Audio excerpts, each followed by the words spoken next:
Hello and welcome to the video lecture on web security. Again, I'm going to start off with this slide talking about how we're going to have people accessing, people external to our business, people internal to our business.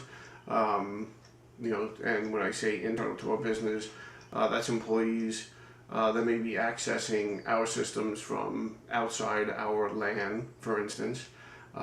Requiring the use of TCP/IP to get to our systems, and that's even if we're using something like remote desktop and VPN access. So somehow we need to let people get to our data, and what we need, since having a human sitting at a monitor waiting for a light to blink to indicate that there is an intrusion.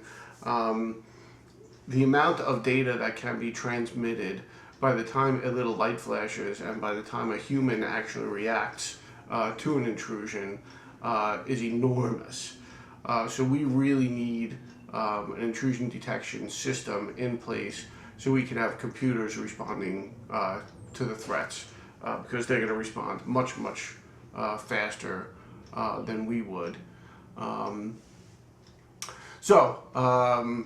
As you can see, we've got our public client using the World Wide Web and TCP/IP, bouncing its way through a router, getting to our firewall, from our firewall getting to our web farm, or getting to our business systems, hopefully through another router, all of which needs to be monitored by an intrusion detection system that listens for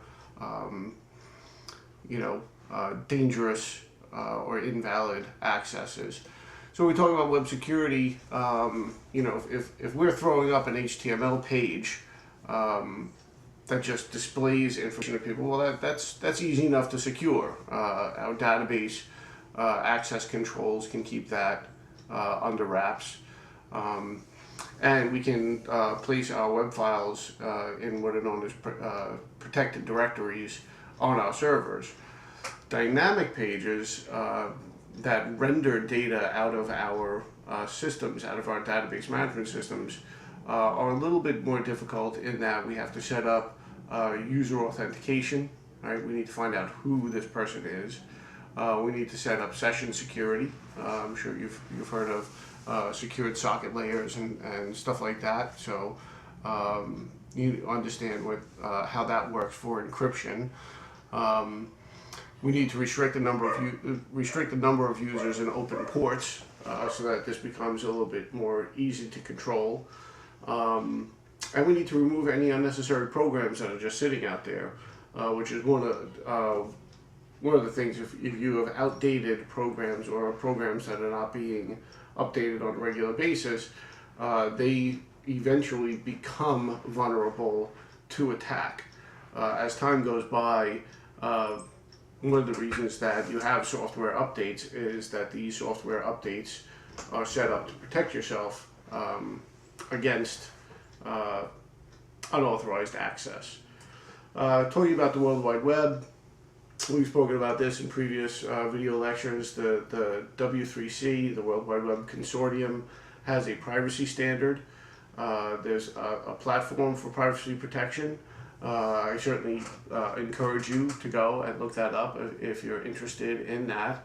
And then there is, and that platform privacy protection standard addresses who's allowed to collect data, what data is collected, what purpose that data is going to be used for, who that data can be shared with, can users have access to their own data, how are disputes resolved, policies for retaining data, where the policies are kept and how they can be accessed.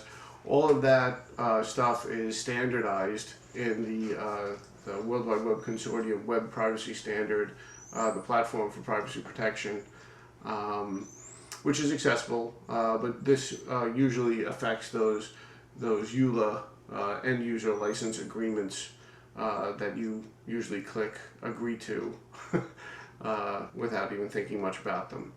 So that ends my video lecture on web security.